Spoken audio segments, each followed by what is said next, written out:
प्रियतमन प्रेम से कहना धन्यकार जी।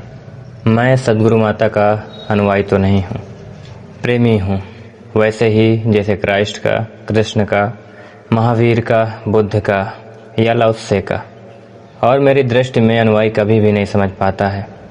और दुनिया में दो ही तरह के लोग होते हैं, साधारणतः या तो कोई अनुयायी होता है और या कोई विरोध में होता है।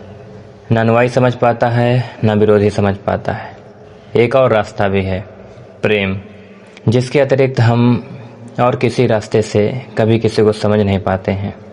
अनुयायी को एक कठिनाई है कि वो एक से बंध जाता है और विरोधी को भी एक कठिनाई है कि वो विरोध में बन जाता है। सिर्फ प्रेमी को एक मुक्ति है, प्रेमी को बंधने का कोई कारण नहीं है। और जो प्रेम बांधता हो वह प्रेम ही नहीं है। दास कह रहा है कि मैं सदगुरु माता का अनुयायी तो नहीं हूँ, और जो भी अनुयायी समझता है वो एक से बंध गया। और सदगुरु माता या सदगुरु बांधता नहीं है, आज़ाद करता है, सारे बंधनों से मुक्त करता है। सदगुरु नामक बंधन भी उसको ना टच करे, उससे भी दूर करता है। तो सदगुरु माता से प्रेम करने में सदगुरु माता से बंधना नहीं होता है। सदगुरु माता से प्रेम करते हुए बुद्ध को, महावीर को, कृष्ण को, क्राइस्ट को, पूरे संसार को प्रेम किया जा सकता है। क्योंकि जिस चीज़ को हम सदगुरु माता में प्रेम करते हैं वह और हजार हजार लोगों में उसी तरह प्रकट हुई है। सदगुरु माता को थोड़ी प्रेम करते हैं, वह जो शरीर है वर्तमान का, वह जो जन्म तिथियों में बंधी हुई एक ऐतिहासिक रेखा है।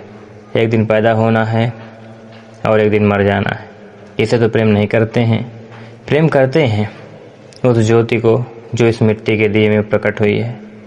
यह दिया कौन था, यह बहुत अर्थहीन बात नहीं है। बहुत बहुत दियों में वह ज्योति प्रकट हुई है। जो ज्योति को प्रेम करेगा वो दिए से नहीं बंधेगा, और जो दिए से बंधेगा उसे ज्योति का कभी भी पता नहीं चलेगा। क्योंकि दिए से जो बंध रहा है निश्चित है कि उसे ज्योति का पता नहीं चलेगा। जिसे ज्योति का पता चल जाए उसे दिए के याद भी नहीं रहेगा, उसे दिया फिर दिखाई भी नहीं पड़ेगा। लेकिन अनुयायी व्यक्तियों से बंधे हैं, विरोधी व्यक्तियों से बंधे हैं। प्रेमी भर को व्यक्ति से बंधने की कोई ज़रूरत नहीं है। और मैं प्रेमी हूँ और इसलिए मेरा कोई बंधन नहीं है सदगुरु माता से। और बंधन ना हो तो ही समझ हो सकती है, अंडरस्टैंडिंग हो सकती है। यह भी ध्यान में रखना ज़रूरी है कि सदगुरु माता को चर्चा के लिए क्यों चुना। बहाना है, सिर्फ बहाना। जैसे एक खूंटी होती है, कपड़ा टांगना प्रयोजन होता है। खूंटी कोई भी हो काम दे सकती है। महावीर भी काम दे सकते हैं ज्योति के स्मरण में, बुद्ध भी, कृष्ण भी, क्राइस्ट भी। किसी भी खूंटी से काम लिया जा सकता है। स्मरण उस ज्योति का जो हमारे दिए में भी जल सकती है। स्मरण मैं महान मानता हूँ, अनुकरण नहीं।